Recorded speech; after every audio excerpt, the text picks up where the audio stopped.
کے سامنے رکھنے کی کوشش کروں۔ اللہ رب العزت نے ہمیں مسلمان بنایا ہے، اور بالخصوص یہاں پر میرے نوجوان اکثر بیٹھے ہیں، اور بات کو غور سے سننے کی آپ کوشش کریں۔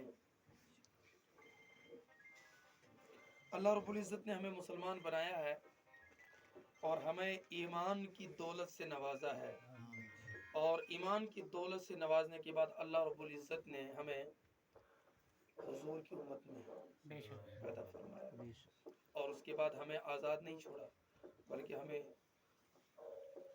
اسلام کے، قرآن کے، احادیث کے فرامین کا مکلف بنایا کہ ہم نے اس پر عمل کرنا ہے۔ اور انہی فرائض میں سے، انہی احکام میں سے ایک حکم وہ نماز ہے، اور نماز جو ہے انسان پر یہ فرض ہے۔ انسان بالغ ہو گیا، بالغ ہونے سے لے کر قبر میں جانے تک، یہاں تک کہ جب اس کو قبر میں ڈالتے ہیں تو اس وقت بھی نماز پڑھ کر ڈالتے ہیں، جو نماز جنازہ ہو، لیکن نماز پڑھ کر اس کو قبر میں ڈالتے ہیں، بغیر نماز کے کسی کو قبر میں نہیں ڈالتے ہیں۔ تو یہ ایک مسلمان پر، چاہے مرد ہو، عورت ہو، جوان ہو، بزرگ ہو، سب پر نماز فرض ہے۔ اور انہی نماز میں سے، نماز کے بہت سارے احکام ہیں، بہت سارے اس کے واجبات ہیں، مفسدات ہے، مکروہات تحریمیہ ہے، مکروہات تنزیہیہ ہے، نماز کے بہت سارے جز ہیں اس کی۔ تب ان تمام جز اور ان تمام اجزاء کو ملا کر پھر نماز بنتی ہے۔ انہی اجزاء میں سے نماز کا ایک جز ہے نماز کھڑے ہو کر پڑھی جائے۔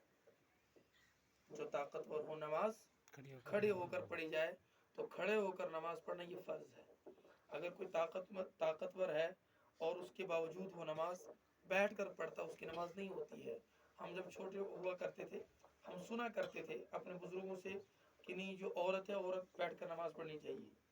ہم سوچتے تھے کہ ہو سکتا ہے، لیکن جب پھر ہم اللہ نے نوازا، اس فیلڈ میں آ گئے، تو چاہے مرد ہو، عورت ہو، سب کے لیے نماز کھڑے ہو کر پڑھنا فرض ہے، بیٹھ کر نہیں، کیونکہ اس وقت علم نہیں تھا، اتنی علمی دور نہیں تھا۔ بیچارے بزرگ سنی سنائی باتوں پر عمل کرتے تھے، کہیں کوئی بات کہیں سے سنی، کہیں کوئی سے سنی، چاہے اس کی سند ہو یا نہ ہو، بغیر سند کی بھی بہت ساری باتیں چل جاتی تھی، اور آج بھی چلی ہوئی ہیں۔ اور آج کل وہ بے بنیاد باتیں اور بے سند باتیں اس انداز سے لوگوں کے اندر اور لوگوں کے دلوں کے اندر بیٹھ چکی ہیں کہ اگر ہم اس کو غلط بھی کہتے ہیں تو ان لوگوں کو جلدی جلدی یقین نہیں ہوتا، کیونکہ اس بات نے، اس بے سند بات نے جگہ بنا لی ہے۔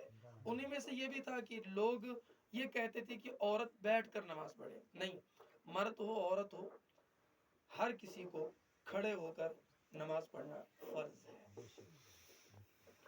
اب یہاں پر میں کچھ اسی تعلق سے کہ کھڑے ہو کر نماز پڑھنا فرض ہے، کچھ ضروری مسئلے، اور اس سے آپ سمجھیں گے کہ نماز کی کتنی اہمیت ہے۔ سب سے پہلے تو یہ ہے کہ انسان جب طاقتور ہو، قدرت والا ہو، کوئی بیمار نہ ہو، تو انسان کے لیے حکم یہ ہے کہ انسان کھڑے ہو کر نماز پڑھے۔ کیا پڑھے؟ کھڑے ہو کر نماز پڑھے۔ لیکن اگر کھڑے ہو کر بغیر سہارے کے وہ نماز نہیں پڑھ سکتا ہے، کہہ رہے ہیں وَلَوْ قَدَرَ عَلَى الْقِيَامِ مُتَّكِئًا، اگر وہ سیدھا کھڑا نہیں ہو سکتا بغیر سہارے کے تو متکئا، اور اگر وہ ٹیک لگا کر کھڑا ہو کر نماز پڑھ سکتا ہے تو وہ کھڑے ہو کر ٹیک لگا کر نماز پڑھے، کھڑے ہو کر ٹیک لگا کر نماز پڑھے۔ اب ٹیک کس سے لگائے گا؟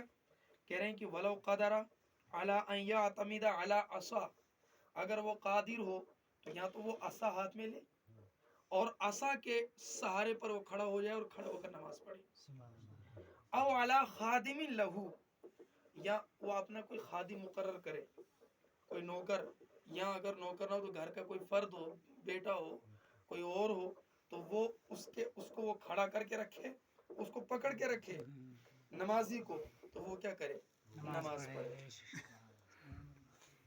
تو وہ کیا کرے؟ کھڑے ہو کر نماز پڑھے اور ٹیک لگا کر۔ یہ تین صورتیں ہیں کھڑے ہو کر، یا تو سیدھا ہو جائے بغیر سہارے کے، اگر وہ اتنا کمزور ہو چکا کہ بغیر سہارے وہ کھڑا نہیں ہو سکتا تو عصا ہاتھ میں لے، اور اگر عصا بھی نہیں ہے تو پھر کوئی تیسرا آدمی اس کو کھڑا کر کے رکھے، وہ نماز پڑھے۔ لیکن اب اگر کوئی اتنا بیمار ہے، اذا عجز المریض عن القیام، لیکن اگر مریض جو ہے کھڑے ہو کر نماز پڑھنے سے عاجز ہو چکا ہے، نہ تو وہ بغیر سہارے کے کھڑا ہو سکتا ہے، نہ عصا یعنی لاٹھی